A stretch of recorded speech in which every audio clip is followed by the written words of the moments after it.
लखनऊ में भारतीय पसमानदा मुस्लिम महासभा के तत्वावधान में ईद मिलन समारोह को लेकर एक महत्वपूर्ण प्रेस कॉन्फ्रेंस आयोजित की गई। कार्यक्रम का उद्देश्य था पसमानदा समाज के विभिन्न संगठनों और बिरादरियों को एक मंच पर लाकर सामाजिक और राजनीतिक भागीदारी को मजबूत कराना। राष्ट्रीय अध्यक्ष मोहम्मद मकसूद अंसारी ने अपने संदेश में कहा, पसमानदा समाज के सभी संगठनों को आपसी मतभेद भुलाकर एकजुट होना चाहिए ताकि आने वाले समय में समाज की हिस्सेदारी सुनिश्चित की जा सके। उन्होंने कहा कि वर्ष 2027 में चुनाव को ध्यान में रखते हुए अभी से रणनीति बनानी शुरू कर दी गई है, जिससे समाज में उनका अधिकार प्रतिनिधित्व मिल सके और साथ ही पसमानदा समाज की राजनीति को उचित भागीदारी नहीं मिलेगी तब तक समुचित विकास संभव नहीं होगा। इसीलिए सभी संगठनों और बिरादरियों को मिलकर एक मजबूत आंदोलन खड़ा करने की ज़रूरत है। कार्यक्रम में वक्ताओं को जोर देते हुए कहा कि उत्तर प्रदेश सहित पूरे देश में पसमानदा समाज की एकता ही सबसे बड़ी ताकत है। सभी संगठनों से अपील की गई कि वे एकजुट होकर समाज के हित के लिए संघर्ष करें और आने वाले समय में राजनीतिक भागीदारी सुनिश्चित करें। इस अवसर पर कई गणमान्य लोग अपने विचार व्यक्त करते हुए नजर आए। पसमानदा समाज की एकता एवं अधिकार के लिए मिलकर कार्य करने का संकल्प भी लिया गया। साथियों, बुजुर्गों, आज ये लड़ाई पूरे पूरे उत्तर प्रदेश सहित पूरे भारतवर्ष में पसमानदा मुसलमानों की जो महत्वपूर्ण जो लड़ाई है वो आपका भाई मकसूद अंसारी उसके सभी साथी जो हमारे संगठन के साथ जुड़े हुए हैं या जो वो साथी जो हक और इंसाफ की बात करते हैं, भाईचारे की बात करते हैं, सबको सम्मान देने की बात करते हैं, वो संगठन में उनका महत्वपूर्ण योगदान होना चाहिए और मैं उनको साथ में लेकर के काम करना चाहता हूँ। मेरे अजीज दोस्तों, साथियों, जिस तरीके से भारतीय पसमानदा मुस्लिम महासभा आज पूरे उत्तर प्रदेश में 15 विधानसभा सीटों के आज नाम डिक्लेयर किए हैं, जिस तरीके से मैंने अपने 15 विधानसभा के लोगों के नाम डिक्लेयर किए हैं, होता क्या रहा है, अभी तक जो भी सेक्युलर पार्टियां थी वो सब अपने अपने कैंडिडेट उतारती रही और अपना अपने लोगों को विधायक बनाती रही और अपनी अपनी सरकार बनाती रही। पसमानदा मुसलमान कल भी गरीब था, आज भी गरीब है, आज भी बेसहारा है, आज भी एजुकेशन में नहीं पहुंच पा रहा है और आज भी उसके पास कोई कारोबार नहीं है। इसलिए आज पसमानदा मुसलमान एकजुट होकर के भारतीय पसमानदा मुस्लिम महासभा के मैंने 50 सीटें लड़ाऊंगा। अभी हमारी 15 मैंने आज डिक्लेयर की है और उसके कुछ दिन के बाद 2 महीने बाद या 3 महीने बाद हो सकता नवंबर से पहले या उस चुनाव सीट लगभग 35 टिकट में और डिक्लेयर करूंगा। मेरी आबादी तो लगभग उत्तर प्रदेश में। सर, इसमें महिला सीट कितनी होंगी? महिला भी हम रखेंगे, महिला भी रखेंगे। महिला की सीट जो भी हमारी आबादी अगर हमारे 50 अगर हम चुनाव में उतारते हैं तो 5 सीटें कम से कम महिलाओं को देंगी। अगर 60 होंगी तो 6 होंगी, 8 होंगी, कुछ ना कुछ हमारी आबादी महिलाओं की भी विधानसभा की रहेगी। अभी पहली 15 सीटें मैंने उतारी हैं आज के डेट में। अब आगे जो 35 में होगा उसमें हम कुछ महिलाएं उतारेंगे। सर, क्या क्या एजेंडे होंगे? एजेंडे हमारी सीधी लड़ाई भागीदारी हिस्सेदारी की है। जो सरकार हमको हमें भागीदारी देगी हम उनके साथ खड़े होंगे और हम सबकी लड़ाई लड़ते रहे। हम सबको मैंने वोट दिया, बसपा को वोट दिया, कांग्रेस को वोट दिया, समाजवादी को वोट दिया, लेकिन हमारे हक और हुकूक कहीं सुरक्षित नहीं रहे।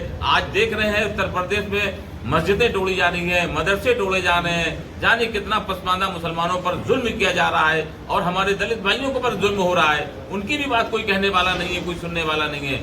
तो मैं ऐसी सरकार से कहना चाहता हूं कि आप सरकार चलाइए, सरकार बनाइए, लेकिन उत्तर प्रदेश नहीं पूरे भारत को एक ऐसा माहौल दीजिए कि सारे भारतवासी मिलजुल कर दलित मुस्लिम पिछड़ा करो विचार। कब तक सोगे? अत्याचार की राजनीति जब करोगे तब जाकर के ये देश आगे बढ़ेगा। सबका साथ, सबका विकास, सबका सम्मान की बात करती है मोदी सरकार, लेकिन सबके साथ आज देख तो रहे हो सिर्फ कुछ लोगों को।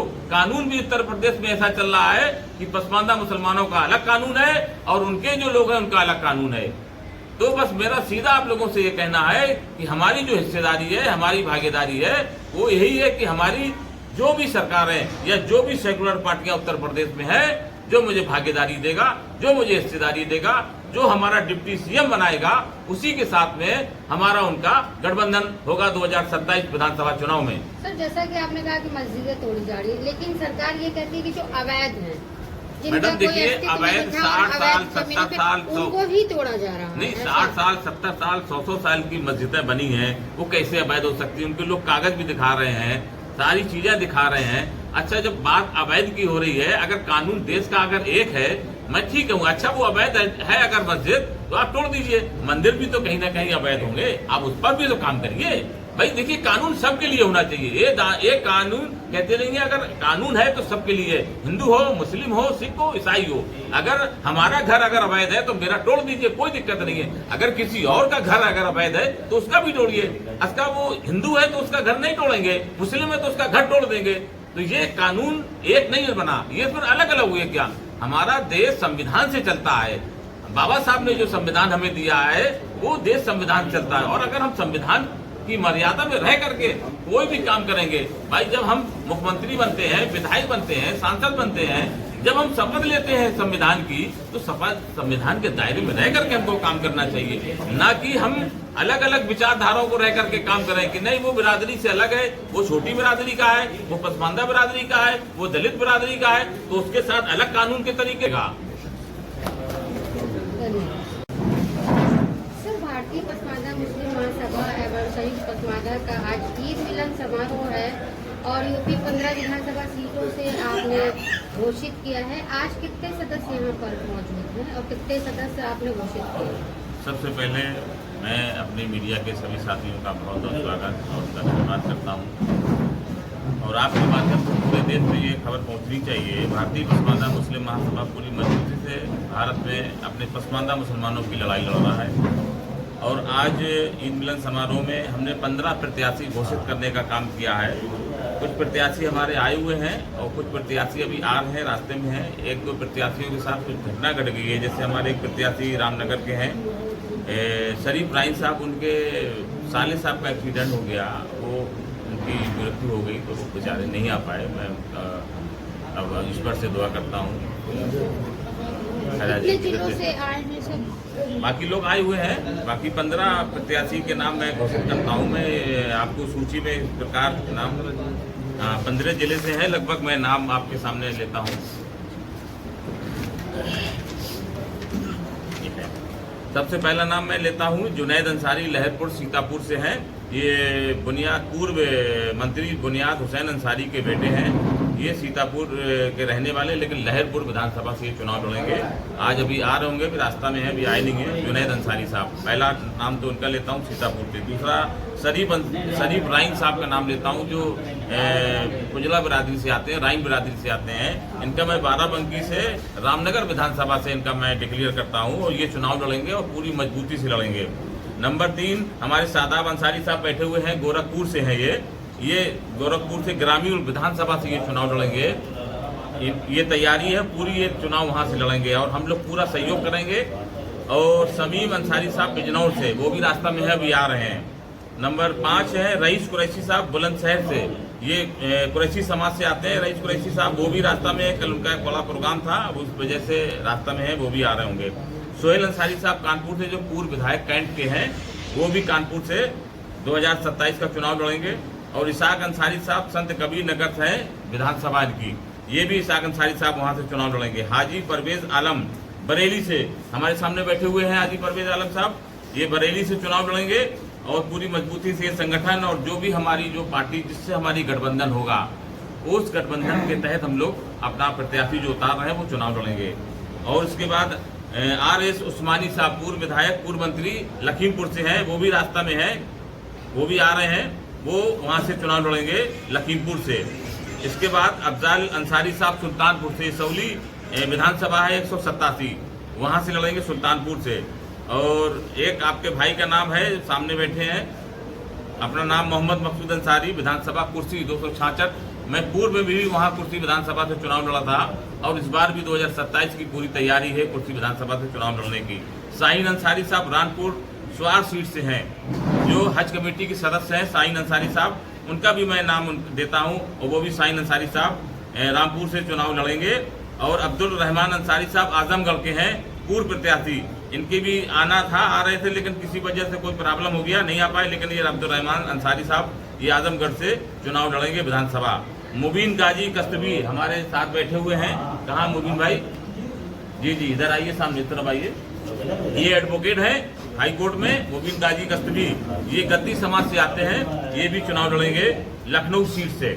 और लास्ट नाम हम दे रहे हैं 15वीं सीट का, सालिम अंसारी, पूर्व सांसद, जो मऊ सीट से आते हैं, मुबारकपुर मऊ से। ये सालिम अंसारी साहब पूर्व सांसद रहे बहन जी के टाइम में, लेकिन अब ये विधानसभा की तैयारी, हम इनको चुनाव लड़ाएंगे। अब रहा सवाल कि किस पार्टी से चुनाव लड़ेंगे।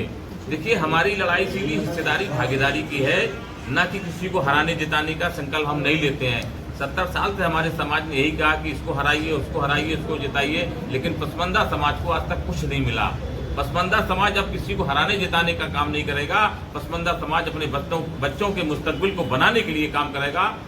और इसी तरीके पार्टी से गठबंधन, अब गठबंधन में देखिए, अभी कुछ दिन पहले माननीय बहन कुमारी मायावती जी ने अपने प्रदेश अध्यक्ष जी को मेरे घर भेजा था ईद की मुबारकबाद देने के लिए। तो मेरी उनसे 1.5 घंटा इस सिलसिले में बात हुई। भाई, जितनी जिसकी संख्या भारी उतनी इसकी हिस्सेदारी में अगर आप मुझे रखते हैं साथ में, और हमारे कैंडिडेट जो हम घोषणा कर रहे हैं उन कैंडिडेटों को अगर आप साथ लेते हैं तो हम आपके साथ खड़े हो सकते हैं। अभी शिवपाल जी से मेरी बात हो रही है, उनसे भी मेरी बात चल रही है। देखिए, मेरे लिए कोई पराया नहीं है, मेरे लिए सब अपने हैं, लेकिन मुझे भागीदारी चाहिए। मुझे भागीदारी के बिना मैं किसी को न वोट करूंगा ना सपोर्ट करूंगा। मेरा जो भारतीय पसमानदा मुस्लिम महासभा उत्तर प्रदेश में जो हमें भागीदारी देगा, जो हिस्सेदारी देगा, उसी के साथ विधानसभा चुनाव 2027 में लड़ेंगे। जिस पार्टी ने हमें भागीदारी हिस्सेदारी नहीं दी, उस पार्टी के साथ हमारा कोई समझौता नहीं होने वाला है, चाहे वो कोई भी पार्टी हो। जो पार्टी हमें समझौते में भागीदारी देगी, हिस्सेदारी देगी, हमारा उसी से समझौता होगा और उसी से 2027 का गठबंधन होगा। उसी के साथ में हम सरकार बनाने का काम करेंगे। धन्यवाद।